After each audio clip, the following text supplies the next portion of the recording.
I thought the hardest thing was going to be, it was freezing cold and below zero every day, and that the sun didn't come out, and that we were filming dogs and we didn't speak the language. Those weren't the hardest things. It was this Gen Z thing. As a filmmaker, we had never had to crack that.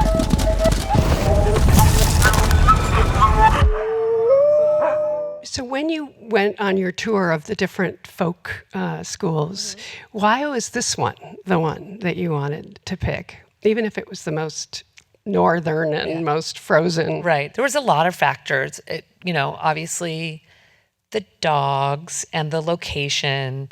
It was right on the Russian border, so it feels very sort of, mysterious there.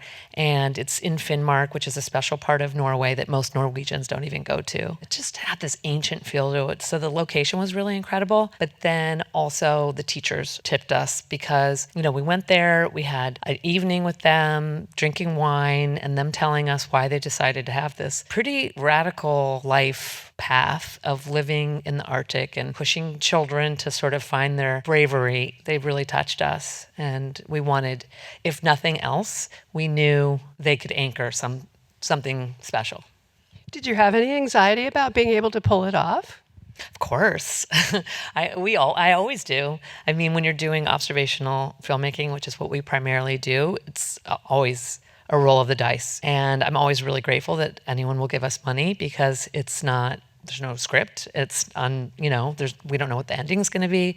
But then I don't like the cold. I don't ski or do any of that stuff. You're not a winter sports person. No, I'm not a winter sports person. So I was terrified of that. It was one of those things that when we went there and the teachers were so inspiring and these kids signed up to do this really hard thing, I was like, I have to do something hard too. All these things kind of just like moved towards this huge adventure. Heidi's no wilderness instructor either. So the two of us, You're New Yorkers. We're just New Yorkers. We're just ordinary New Yorkers that like to, get our coffee on the corner and mind our own business.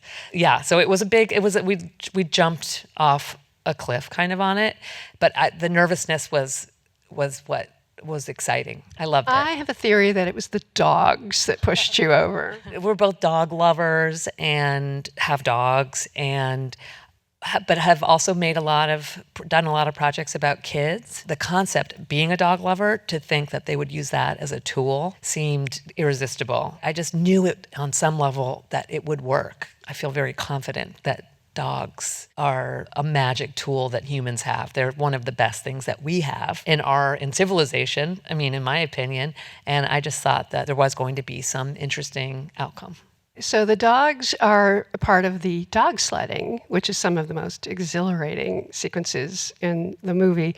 But they must have been hard to do, to shoot that as well as you did. Yeah. Well, another thing is that we did not realize that it is actually impossible to film those. I don't know how we did it. It took us an entire year of trying, of experimenting. You can't film it from the actual sled because it's too heavy. Can't get the camera person on there. He's too heavy and the camera's too heavy. So you have to figure out another way to do it. So we did it from a snowmobile, but then in Norway, they have all kinds of rules about where snowmobiles can go. And there was mounts that didn't work and cameras that would fall off. So it took us the entire year to kind of figure it out. So it was like an experiment. Every day was an experiment. We would learn a little bit. Okay, don't do that again. So, because our DPs, although they were Norwegian, they had never done this either. So you didn't take your regular crew with you? Nope. It was completely different. We didn't work with anyone that we'd ever worked with before. So that was also a big leap, In a foreign language? In a foreign language, yes. Everybody speak English? Everyone speaks English in Norway, but Norwegians don't speak English to each other. So it was this weird thing because we're filming observational. When it's all Norwegians, we're not going to know what they're talking about.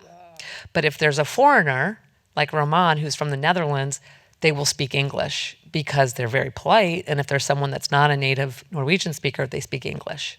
So it would honestly depend on who was in the room if we could understand and how the conversation would go. And then you would translate it later. We would translate it later, or our crew. We had two different DPs, a camera, a sound person, and then a field producer, and they were all Norwegian, and they would give us, they would do some translating, but it wasn't a UN situation like real time. I thought your use of sound was very good. It felt like you were really putting an emphasis on nature. Well, when you're there, there's no sound pollution. It's like a sound person's dream because everything is so tactile and rich sounding. It's very much a part of the place. You hear the snow falling. You can hear twigs break from very far away. It's a very mystical and mythical place, and the sound and the smell and everything. It's very tactile. So, how did you pick your subjects, the final three? They're so lovely, and they opened up to you, but it wasn't easy. No. Well, we thought that the hardest thing was going to be, I thought the hardest thing was going to be the fact that it was freezing cold and below zero every day, and that the sun didn't come out, and that we were filming dogs and we didn't speak the language. No, that wasn't actually, those weren't the hardest things. It was this Gen Z thing. They're a very fascinating, specific cohort. We've been filming young people for decades, and this was different than we've ever experienced. These are people that have been filming themselves since they were little. So they are very used to controlling that, and they're very aware of the camera. As a filmmaker, it was a whole other, we had never had to crack that. So that was complicated, and we were navigating that the entire shoot, figuring out how to, because they didn't care about being filmed. And if they did, if we were filming, they wanted to control it. So it was just always navigating that. How we ended up gravitating towards our subjects. They were very articulate when we first spoke to them about what they wanted and what they needed to get out of the year. So they had a goal. They basically were able to tell us what they were looking for, what an arc could be, what their conflict was. Heidi and I were both there for the graduation shoot, and it was so emotional that the kids were all crying. And the crew was all crying. Heidi and I couldn't stop crying. And when I was watching these kids, I realized that they were mourning their childhood. That's what it felt like. Felt like they knew somehow that they had crossed some sort of Rubicon, and they were saying goodbye to themselves as kids, because it's like college, and we know we've had these experiences since, I don't know how old everyone is in here, but I think it's probably mostly grown-ups, and we've all graduated from things or left this job or whatever, and we know that there's these waves of life that happen, and people that you're really close to, and then some of them you keep in touch with, some you never see again.